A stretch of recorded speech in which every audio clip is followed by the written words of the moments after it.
very few people really know who Ulysses S. Grant was. Today, there is this sense that he's forgotten. He's been called so many things over the years. The first modern American warrior. A bloody butcher. A corrupt president. A belligerent drunk. The greatest general of his time. The unheroic hero of our greatest national epic. There were but two parties now. Don't forget, we possess strengths they did not have. That was a look at the three-part miniseries, Grant for History, which chronicles the life of one of the most complex and perhaps underappreciated generals and presidents in U.S. history, Ulysses S. Grant. Joining us now, Pulitzer Prize-winning author and biographer Ron Chernow, and retired United States Army General and former CIA Director David Petraeus. Great to have you both on today. Ron, let's begin with you. As you go through your book, and I'm sure this miniseries as well, the term unheroic hero seems to come to mind over and over again. Here's a man totally underestimated throughout his entire life.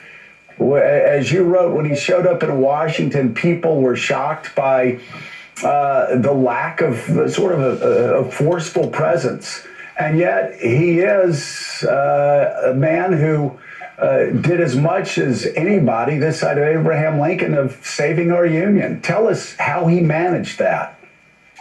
Yeah, Walt Whitman said about Ulysses S. Grant that there was nothing heroic about him, and yet he was the greatest of heroes. Grant had a special type of charisma, which was the total lack of charisma. And people know that he was the victorious Union general in the Civil War. I think the side of the story that they don't know is that Grant's presidency was not just this failed presidency marked by corruption, but that he was our greatest civil rights president between Abraham Lincoln and Lyndon Baines Johnson. He really inherited the mantle of the Civil War after Lincoln was assassinated, and the 4 million freed slaves who had become full-fledged American citizens with the right to vote. It was really Grant who protected them against the violent backlash of the Ku Klux Klan in the South. Yeah, at the same time, though, he obviously, as you know... In other words, Grant basically filled that void that had been taken by the assassination of Lincoln during that time. Grant basically took the place of that void. And because of it, his whole persona was looked upon in a very, very heroic way. Kind of like whenever Reagan was shot. And then Reagan stood back up within a short period of time, within a week or so, and was back in office. These characteristics of these people speak volumes about the times that they was living in, regardless whether it was taking on one bullet or taking on several bullets. I mean, the fact of the matter is, these was times of history that you cannot debate or alter one way or the other, because it is what it is. It was criticized because the promise of Reconstruction did not go the way leaders like Frederick Douglass had hoped it would go. In fact, many were embittered that Grant wasn't aggressive enough. How does history hold him accountable for that? Does it hold him accountable for that, or has history been unfair to Grant in that respect? No, I think that Grant did everything in his power to see that Reconstruction succeeded. And I should say, Joe, that for a long time, Reconstruction was seen as this big fiasco with illiterate and corrupt legislators, black and white. Now we see it as a noble experiment in biracial justice. We had 2,000 African Americans held state and local offices in the South. We had 14 black members of the House and 2 black members of the Senate. In fact, Ulysses S. Grant personally marched up to Capitol Hill with his entire cabinet to get past the Ku Klux Klan Act, which which gave him emergency powers to declare martial law and send federal troops into the South. And that in and of itself was a very, very courageous act. You figure back then, during that era, it wasn't nothing for somebody to use a vigilante type approach in trying to settle scores. And just the fact that he had marched up to the White House making these demands was extraordinarily courageous because of the times that he was living in. Extraordinary courageous. And if people can't absorb that in the form that it needs to be absorbed in, it's not Grant's fault, it's history's fault that it does not recognize the courageousness in what it took for Grant to do what Grant done.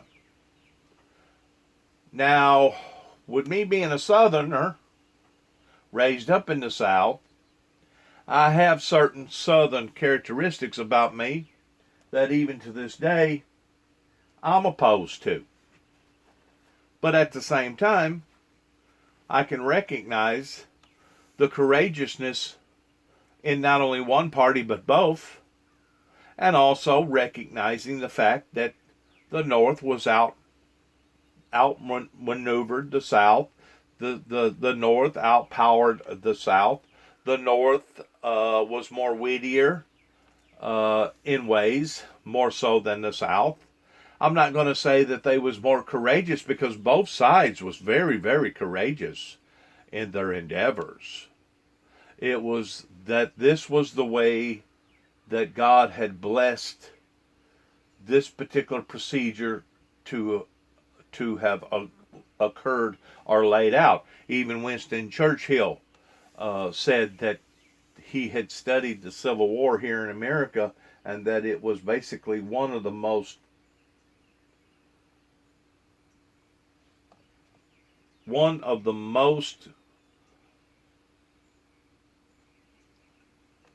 pointed events that was to occur beyond man's ability of not for it to occur, that it was kind of like the perfect storm that was lining up of this happening, this happening, this happening, this happening, that happening, and basically the Civil War here in America was unstoppable because of the various entities that was playing out during the time that it was playing out.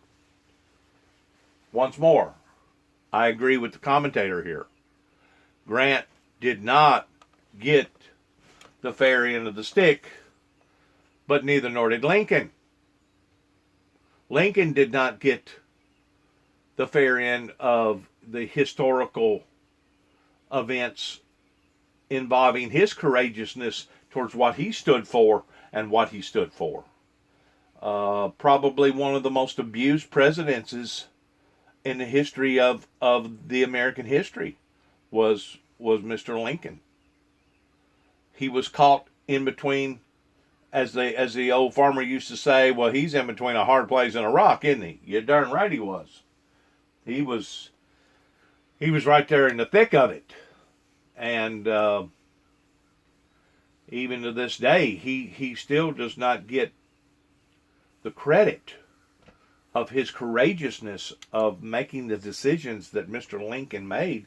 And because of that, he was probably one of the most abused presidents here in the land, along with various other generals, and Grant was one of those that fell into that same category. You keep in mind there was a lot of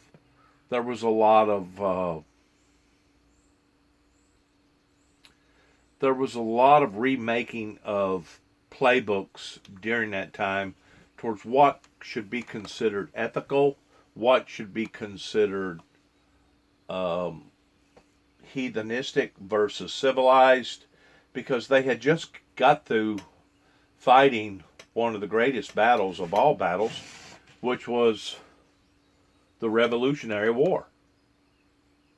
And of course, before that, they was fighting, you know, savages basically of the red man that did not want to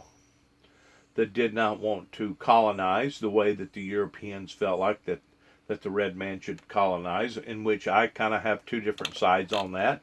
I kind of think that the Europeans provoked the red man to the point that the red man had to become vicious, had to become hostile in protecting his way, in protecting his land, in protecting his culture, in protecting his people. But that's on a completely different subject than what we're talking about here pertaining to Grant. History sometimes is clouded. History sometimes is on point. And when we look at history being on point pertaining to the eradication of Nazism pertaining to Hitler, we see history on point towards where it should have been and how people not only accepted it then, but how they still to this day accept it now. Unless you're perverted and you have a messed up mind and you're part of the Aryan Brotherhood that thinks that the white race is superior over all races. Now, if you have that type of mentality about you, odds are you're probably unfixable to begin with. But history ordinarily is either on point or it's clouded in some areas. And this is one of those periods in history pertaining to Lincoln and Grant that it was a bit hazy on until you really get to studying the fundamentals of what happened, when it happened, where it happened. You have to really recognize the point of origin of bringing everything into focus of when these occurrences actually took place. What happens, Joe, at the end of his second term is that not only is there the violent resistance in the white South, but there's fatigue from Northern liberals as well. So in the last year or two of the second term, Grant has to backtrack from his commitment to Reconstruction. But during the first 5 or 6 years of his presidency, he could not have been a more vigorous supporter of it. You know, General Petraeus, one of the more remarkable things in reading Ron's book about Grant for me was how Grant was considered a failure by many even close to him. But that first scene where he's put in charge of a group of guys who were considered misfits, and yet in a short amount of time, he somehow wills them to come together as a fighting unit and actually excel on the battlefield. And that seemed to be Grant's MO time and time again throughout the Civil War. What special leadership skill did he have that separated him from all of Lincoln's other generals? Because there's a difference between a driver and a leader. A driver is one that drives his men, drives his people into that particular situation, which hopefully it's victoriously. And then there's a leader type position.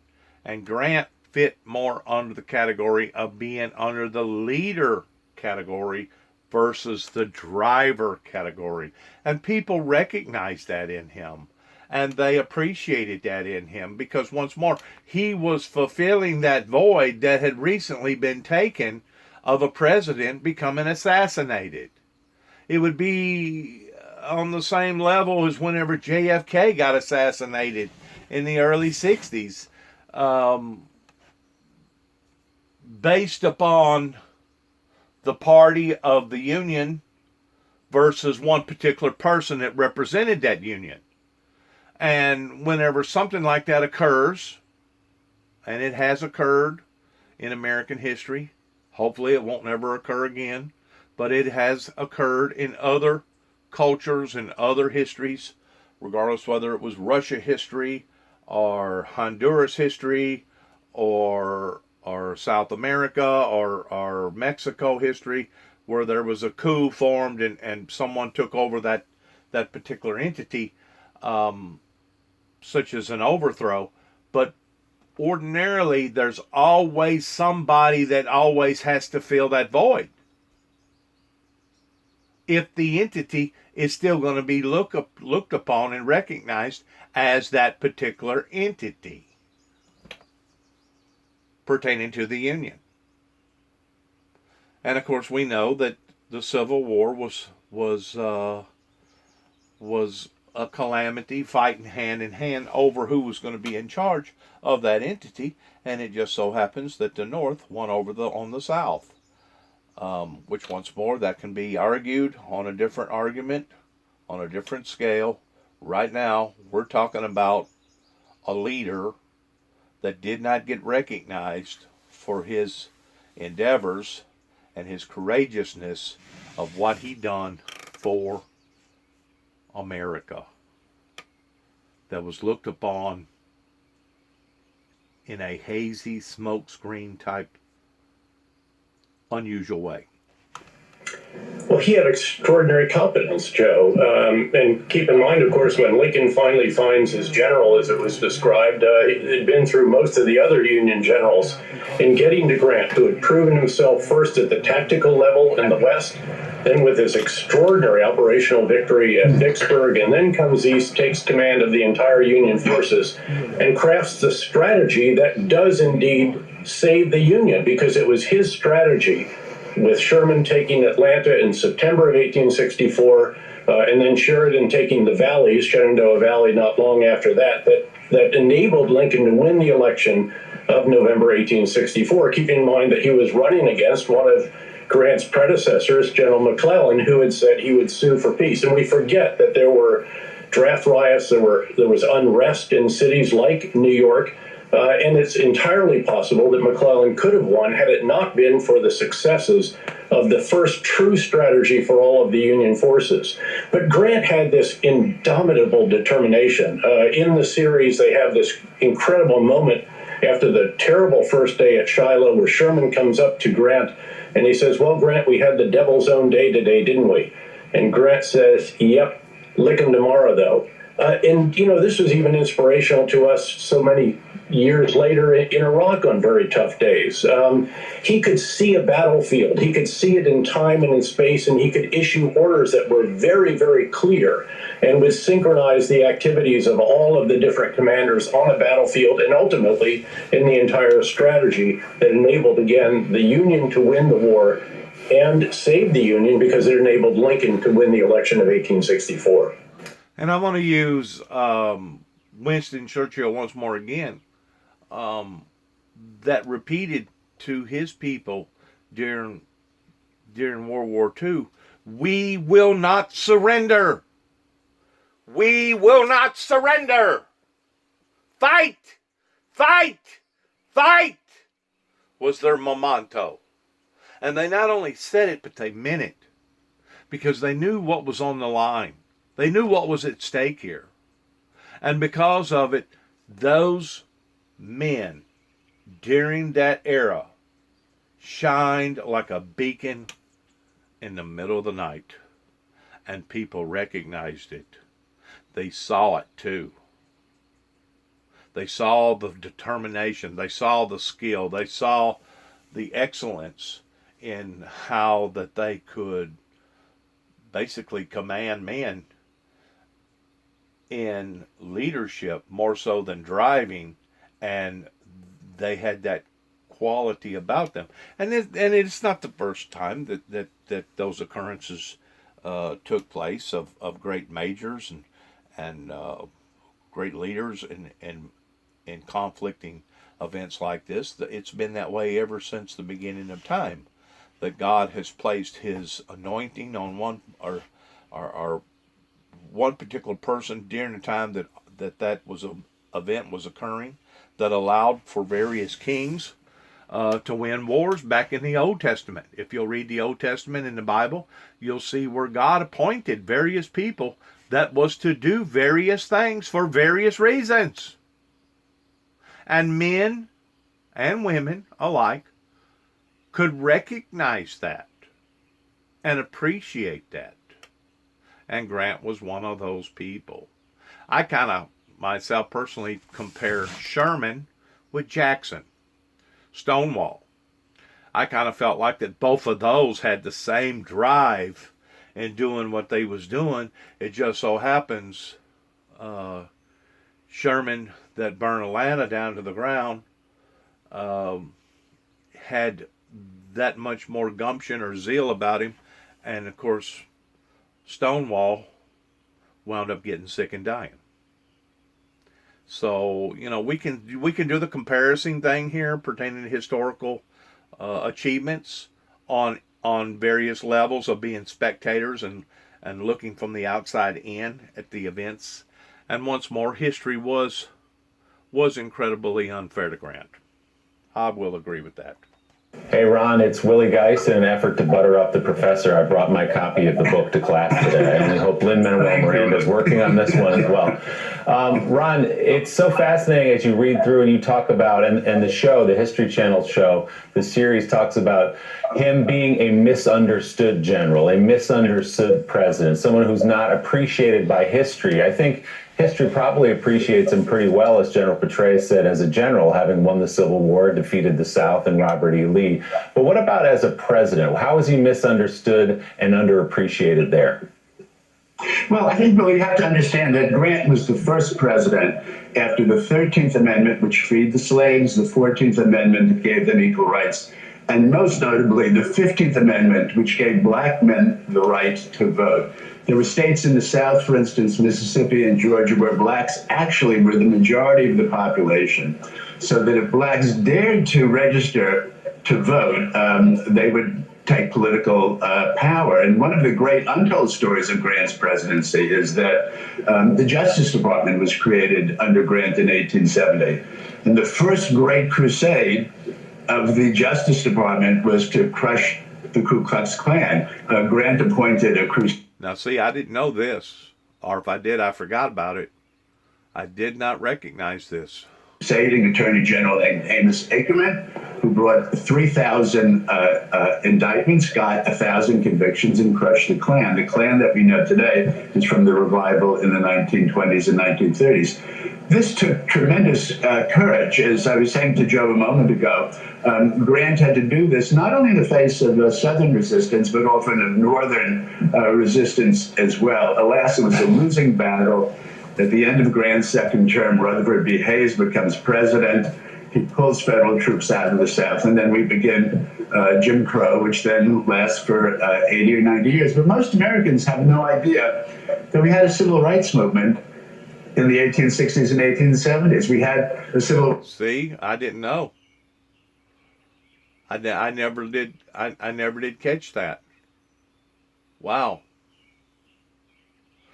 And it was all because of an uprising of a movement that I hate to strategize in that particular movement being similar towards the movement that I've been up against since basically the past 30 years that I keep telling Tommy Moore that he's one of the head honchos of. Whenever you have a person that has dedicated so much time and effort in putting out a message to the people, and the people have planted seeds to the point that now the younger generation stood up the way that it did whenever I come back here in 2014 with all this resistance. That resistance movement didn't just begin in 2014. That resistance movement began going all the way back 30 plus years ago whenever I first started putting out material to the general public in 1989. 1989. Judge Tommy Moore and other law enforcement agencies around in this area, as well as churches, resisted that message. And because they resisted that message, there was seeds planted of harsh dissent that I had no idea that I was going to be walking off into an entrapment right here in Weakley County, Tennessee, coming back in 2014 to try to re-submerge. I didn't realize that such of a stronghold had already set up in this resistance movement. And yes, people like Tommy Moore, Tommy Thompson, and other people that could have embarked upon being a supporter of the windmill ministries that chose not to, they are the very head honchos of this resistance movement that has now evolved into what it is today here in Northwest Tennessee.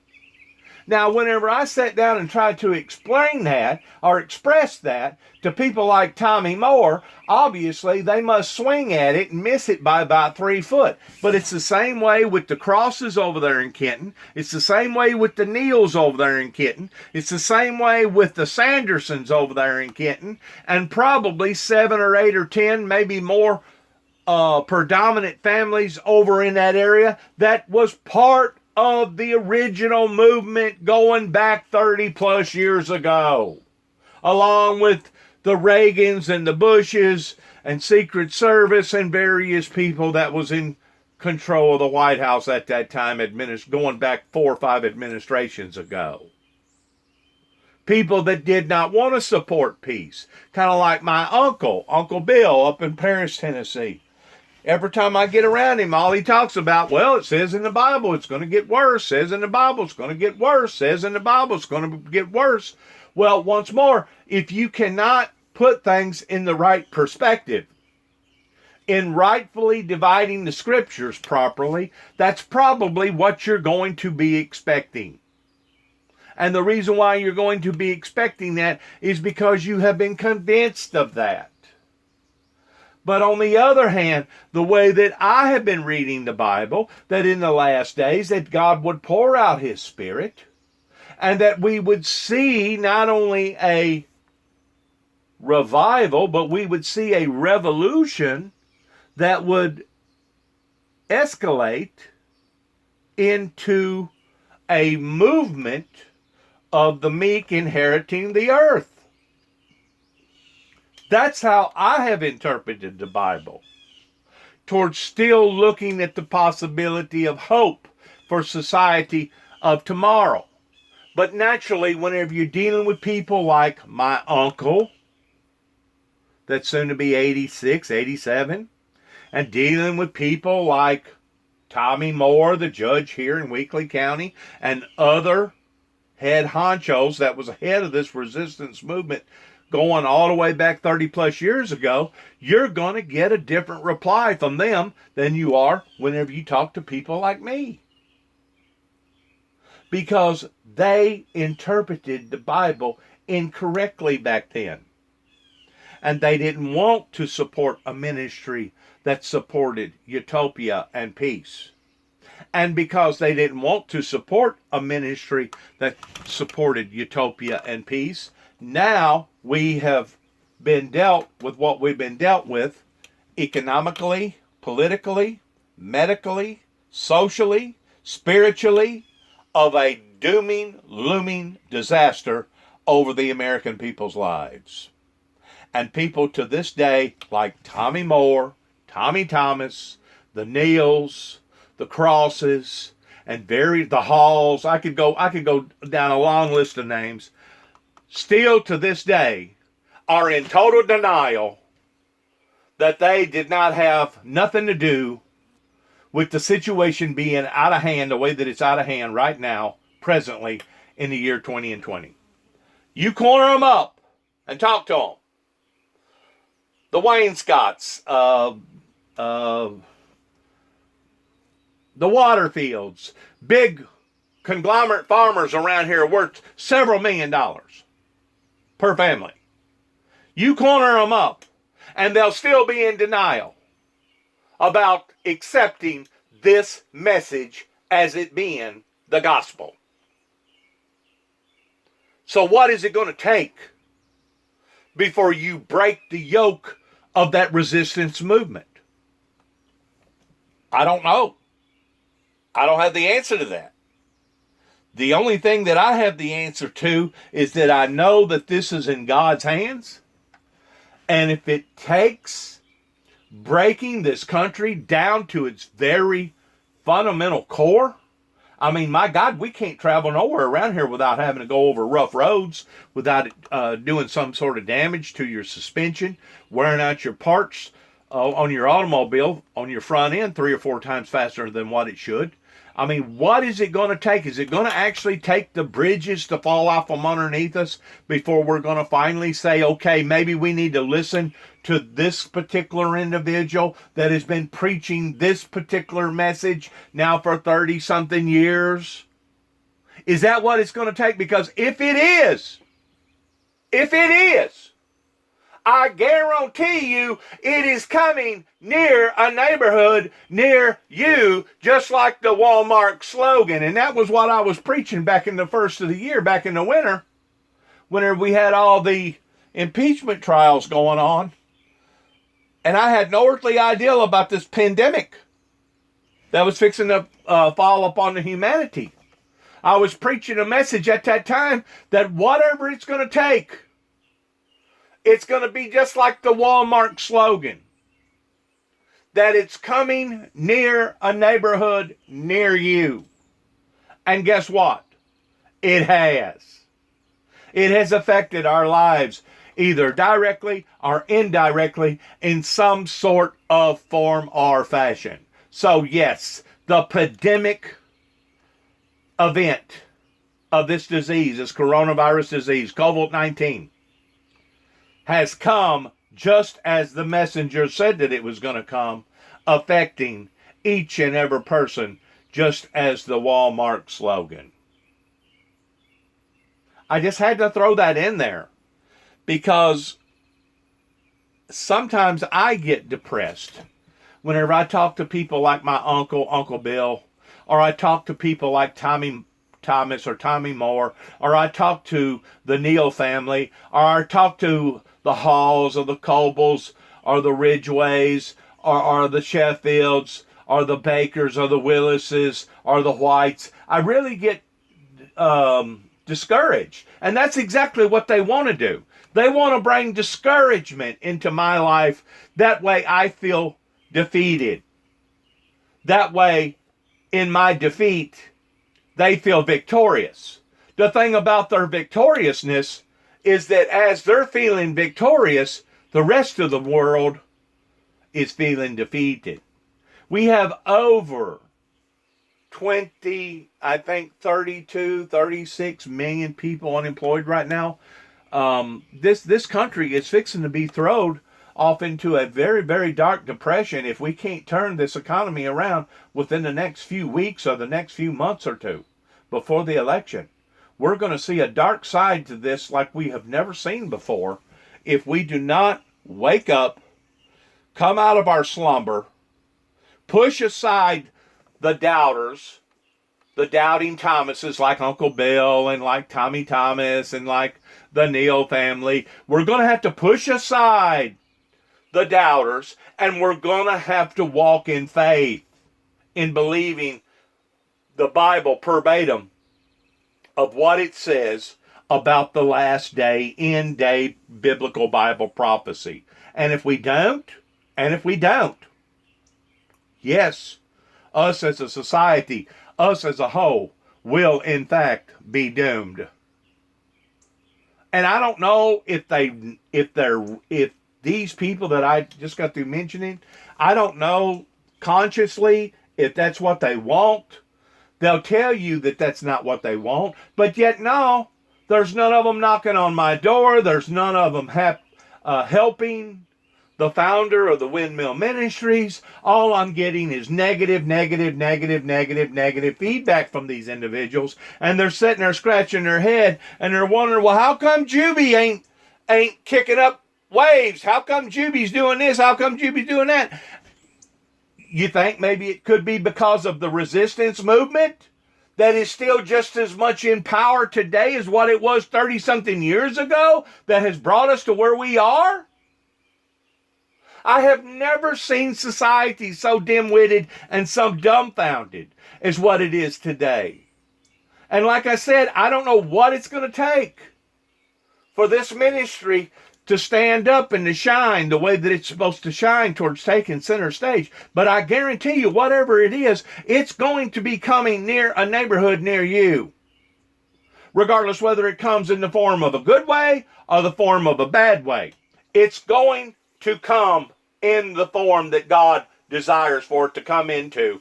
And Humpty Dumpty and all his soldiers couldn't put whatever back together again. I guarantee you God can if the people will allow God to. But if the people are still going to be hard-headed, if the people are still going to be resistant, if the people are still going to create this atmosphere of resistance and animosity this way, well then we're all going to have to suffer. And like I said, whenever you talk to these individuals, consciously speaking, they'll tell you, oh no, we don't want bad things to happen. Oh, we don't want this, we don't want that. Oh really? Oh really? You don't want those things, but yet no, you're not willing to roll up your sleeves and get a little dirt on you. You're not willing to actually admit that you was wrong about this individual. You're not actually going to help this individual in the ministry to be able to perform the way that the ministry is supposed to perform in. Once more, you go back to the red man, and the red man accused the white man, which was the European man. White man speaketh with forked tongue. White man speaketh one thing, but white man doeth something totally different. In other words, that's the hypocrisy in the European characteristic age that to this day is still living amongst us.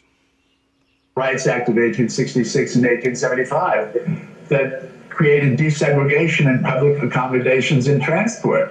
People don't realize all of this had happened long before the 1960s, and Grant was really the central figure in that. General Petraeus, it's Mike Barnacle, and I'm looking at General Grant's military career, and it was rather uneven. He suffered desperate loneliness when he was posted out in Fremont, California. He resigns his commission in the early 1850s and comes back to the military in 1860, 1861 at the start of the Civil War. But there's an astounding moment in his military career that I need your help in understanding. The compassion and generosity he showed at the signing of the surrender with Robert E. Lee at the Appomattox Courthouse. How does that happen? Well, first of all, it happened because Lincoln empowered Grant to a considerable degree to draw up the Articles of Surrender. And then, as Grant describes in his memoirs and as Ron captures so beautifully in his biography, Grant thinks about what the soldiers of the South are going to go back to do and their officers, and allows them to keep their sidearms, their horses. They know that they're going to have the harvest come in. Of course, it's in April of 1865. And he, in a sense, puts himself in, if you will, their shoes. He feels for them. He doesn't feel enormous enmity for them. He does believe the cause was the worst for which man ever fought. But he feels very much for the individuals, and that is what animates what becomes quite, as you described it, a compassionate set of terms of surrender, and sought to foster reconciliation. And of course, that did continue for some time, as Ron described, but ultimately broke down after his presidency. Grant did not allow his troops to gloat. He didn't allow them to celebrate. In fact, his wife, Julia, suggested that Grant go to Richmond, which had been the capital of the Confederacy, which had now fallen to Union troops. Julia Grant wanted her husband to march into Richmond as a conquering hero. And Grant said to her, Julia, don't you realize how bitter defeat already is for these people? And why do you want me to rub salt into their wounds? And I think the fact that Grant had experienced so much failure in his own life before the Civil War gave him a special sensitivity to the psychology of defeated men and their need for self-respect, and the tremendous tact and sensitivity with which he handled that situation. The three-night television event, Grant, begins this evening at 9 p.m. Eastern on History. David Petraeus and Ron Chernow, thank you both. Incredible to have you both on. Thank you very much. And we'll be right back with much more Morning Joe. I have this to say in regards to what they're talking about towards Grant understanding their defeat, but also having empathy in their defeat. Yesterday, I got up about 4 o'clock and I done a special preparation toward fixing to be on the road, and I drove from here to Clarksville, Tennessee, which was Sunday. Today's Memorial Day, hoping that I would be able to exchange in some of the normal activities that Clarksville, Tennessee, with it being a military town, ordinarily performs. And I was heartbroken whenever I got up to the area, realizing that no, just on the contrary, Dennis. And I realized this whenever I called First Baptist Church there in Clarksville, one of the churches that I admire because of their handling with the military ministry in helping people with post-traumatic stress disorder and stuff like that. They're familiar with me, and one of their ministers actually come from one of the churches here in Weakley County, First Baptist Church. But I was distressed of the fact that I realized that I had driven a 2-hour drive, basically 100 miles or a little further, and did not get the bang for the buck in what I was hoping. In the meantime, I took a couple pictures of a couple monuments that I was already familiar with up in that area, and I finished the course of my day towards going down through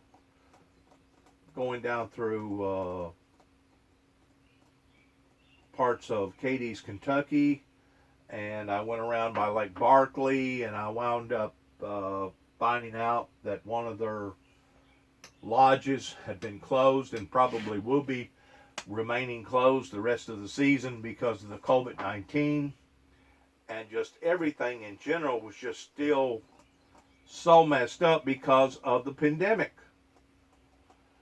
I'm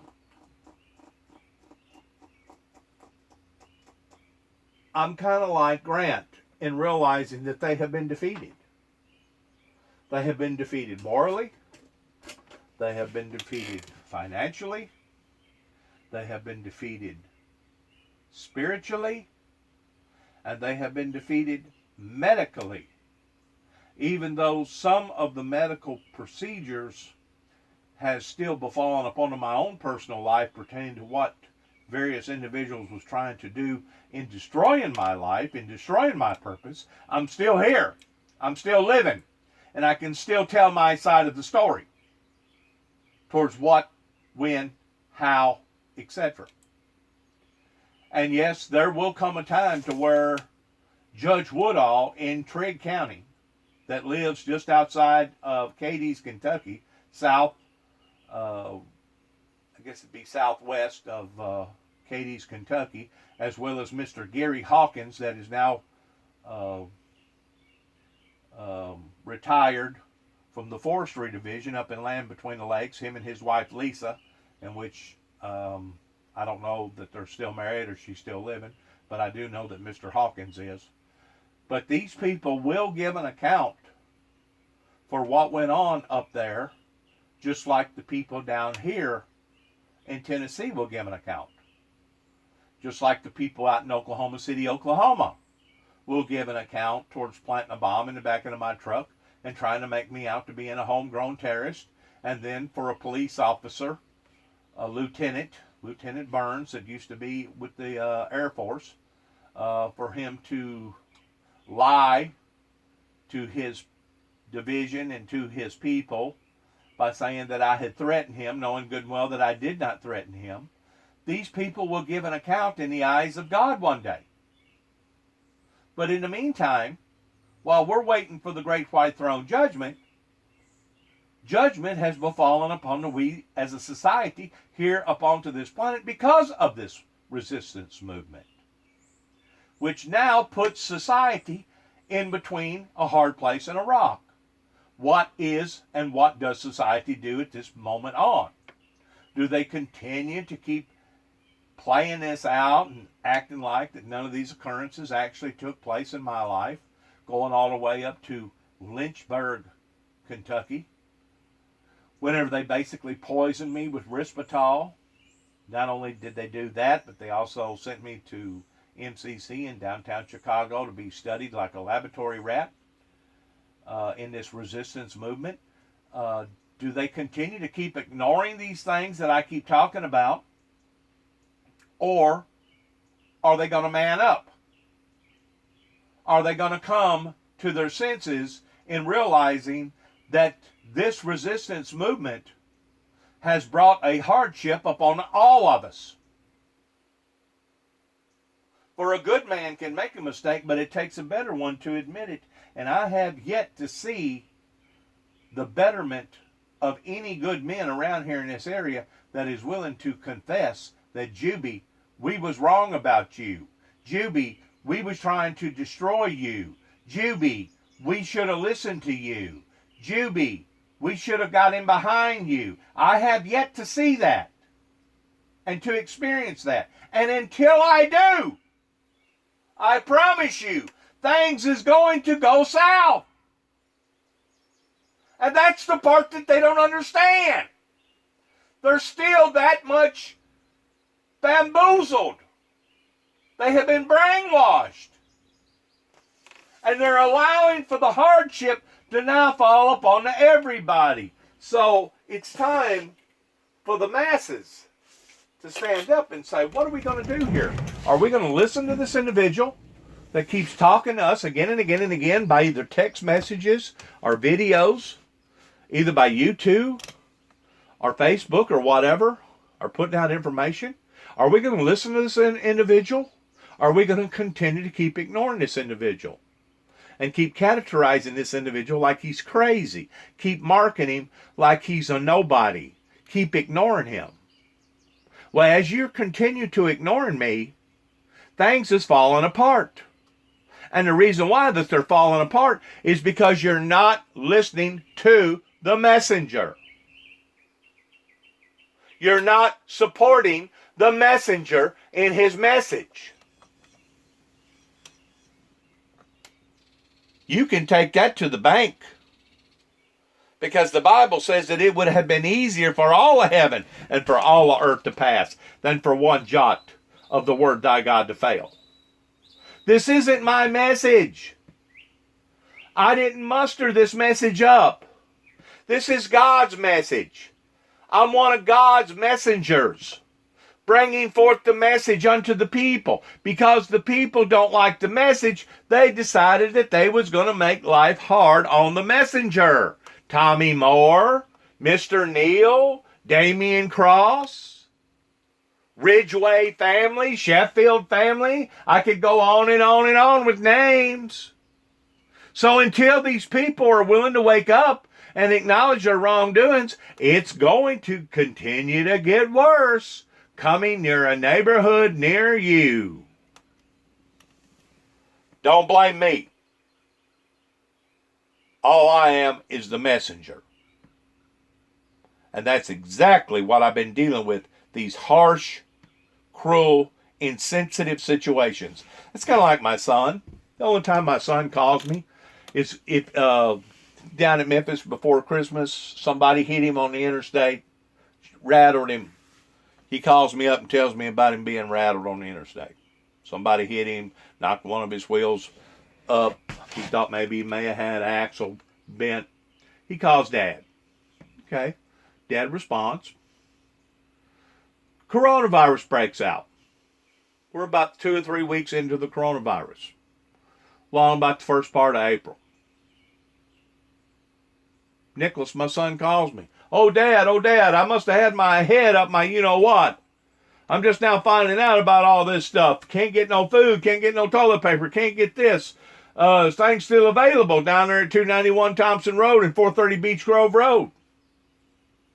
Absolutely. Come on down. Just as Monty Hall would say, come on down at your own convenience. Then it wasn't too much later, about a month ago, my son, he's already involved with the pandemic down there where he's at, and he calls me up about somebody that hit one of his units. One of his units cost about $100,000 and helps him perform his duties in his occupation. Bent the axle on this particular piece of equipment. Asked me if it'd be all right for him to come down here and chain it off on the concrete, because Grandpa has chains in the concrete where Grandpa used to straighten frames. If I had a problem in him bringing this piece of equipment down and us taking a bunch of chain falls and a bunch of come-alongs and getting out here with a torch and a rosebud and heating it up and pulling it around and getting it back straightened again, because it causes such of a burden up into his life if he don't have this piece of equipment. What was Dad's response? Come on down. Just like Monty Hall. Door number 1, door number 2, door number 3. I have always been available for my son, but my son uses this as a whipping post in punishing his father, because my son never calls me ordinarily just to chit-chat. Hey, Dad, how you doing? Is everything okay? You doing all right physically? You doing all right financially? Are you doing all right medically? Hey, Dad, how's things going down on the farm? He never calls me, and he's basically walked out of my life since 2005 to the point that I don't even know who my son is. I don't know who my son is. I don't know who my son's wife is. I don't know who my son's children are. But I guarantee you, I'll continue to be that whipping post for my son. And every time he calls, I'll be available to accept that telephone call. And whatever that you need, I'll help you all that I can.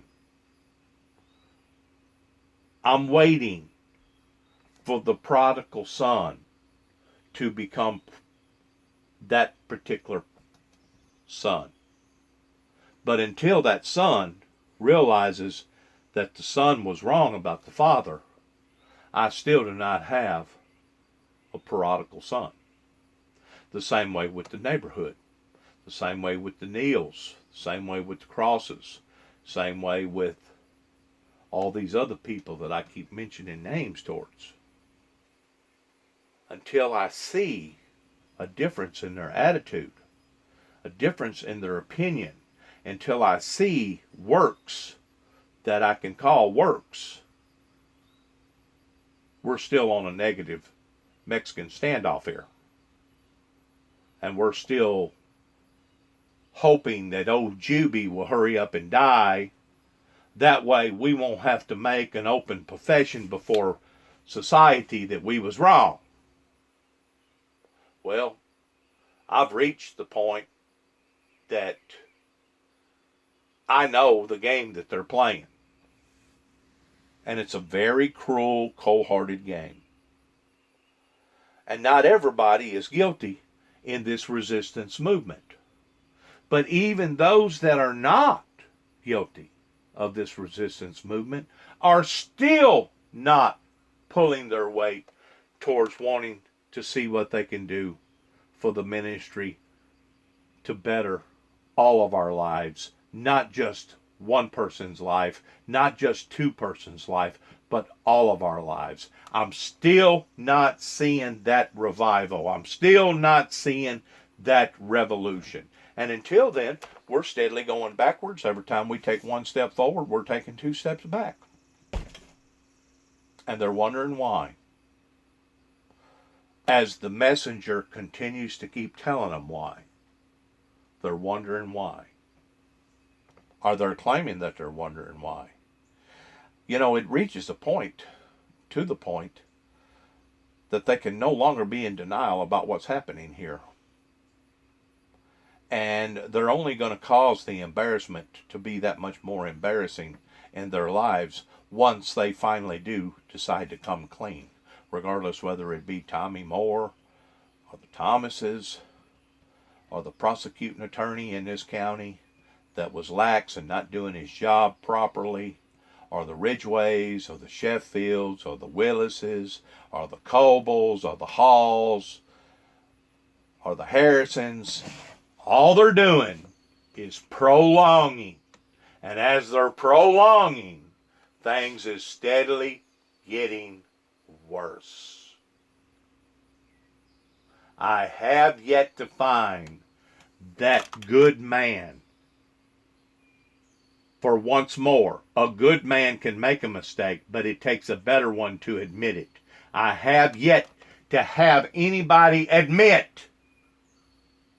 Now, granted, Tommy Moore has made gestures. Well, I didn't realize that Ridgeway was so damn mean. Okay, we finally got over that hump. You're finally acknowledging that you was wrong about Ridgeway, and that David and I was correct whenever we took this guy to court again and again and again in front of your seat. You're finally acknowledging that. But you're still not acknowledging that it was a culture war that was happening, because it wasn't just happening with the Ridgeway family, it was happening with the majority of them down here. And if they wasn't affected directly by this, they was affected indirectly, kind of like Ricky up the road here, Ricky Thompson, guy they call Hopsine, his wife Charlene, that ordered me out of her presence about 5 days ago, saying, well, we don't want to get involved in all that's going down there. Well, I got news for Charlene. I got news for Ricky Thompson, that his father's name was Homer, that everybody called Sonny, that made some of the best blackberry wine around here that anybody could drink, that fished out of the old Vine River. They're already involved. They are already involved, but they don't want to admit that they're involved. I have never seen a society that wants to plead or act like that they're crazy as much as I have this society, regardless whether it's Ricky Thompson, Ricky Simmons, or Ricky Staggs.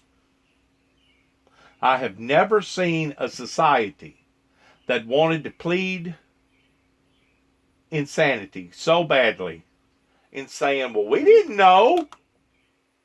Oh, yes, you did. You knew all along. You was playing it right out to the end.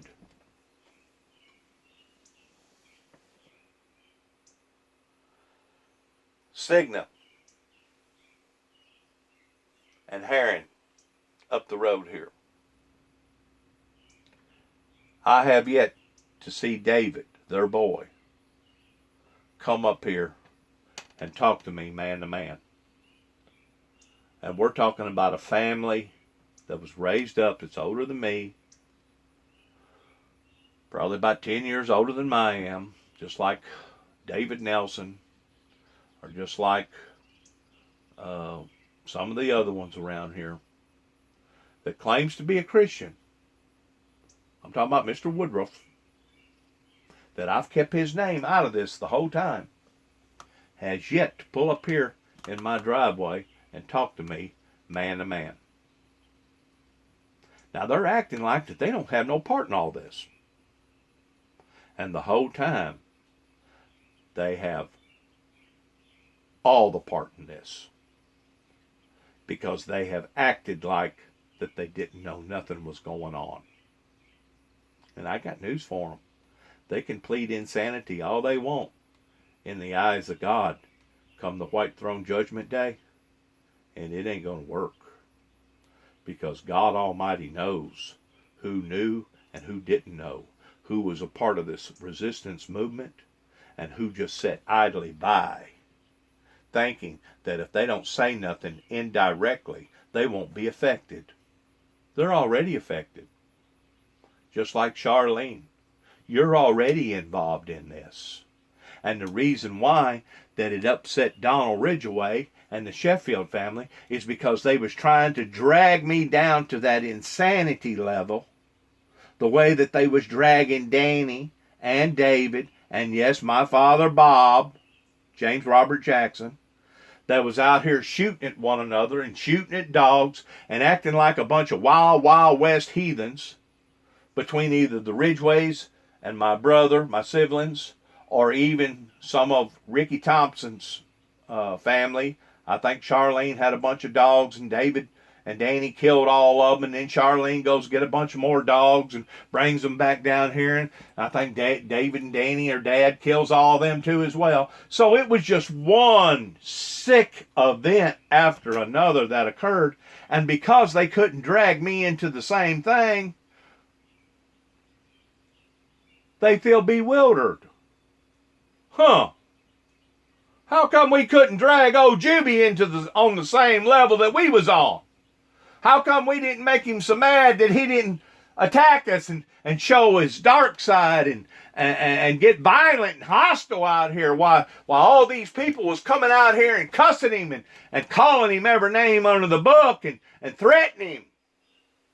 It's only because God was protecting me and allowing for me not to do those things, because I knew on a civilized tone that was not the proper thing to do. Even though we was trying to do the right thing by contacting the local sheriff's department up here dozens and dozens and dozens of times, probably in total 300, I don't know. It was a bunch of times that we contacted them and couldn't get nothing done. Even though we knew what was going on, we was still being used as a whipping post down here by the authorities and by the churches. So yes, this was a group effort thing. And yes, it was a culture war because of certain people that disagreed with the message coming from the messenger that began 30 plus years ago. Now they're going to sit and tell you that that's a lie. But I know that it's not a lie. And Tommy Moore knows it's not a lie, and so does other local officials around here, as well as state officials and federal officials know that it's not a lie. So let the cards fall where the cards fall, pertaining to the hardship that is going to befallen upon the humanity because of this resistance movement that still to this day has yet to turn around. And if it don't turn around in my lifetime, that'll be fine. But I don't want nobody to blame me because of the hardship. Because the hardship has fallen upon the humanity because of them, not because of me. Not because of me. I wasn't stalking them people up there in Land Between the Lakes. All I was doing was praying for a revival.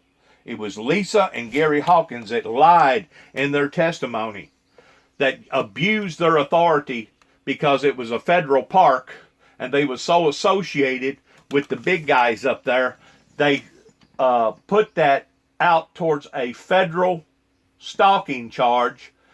And how in the hell can you stalk somebody over a telephone call and it not just be telephone harassment? To this day, I'm still scratching my head over.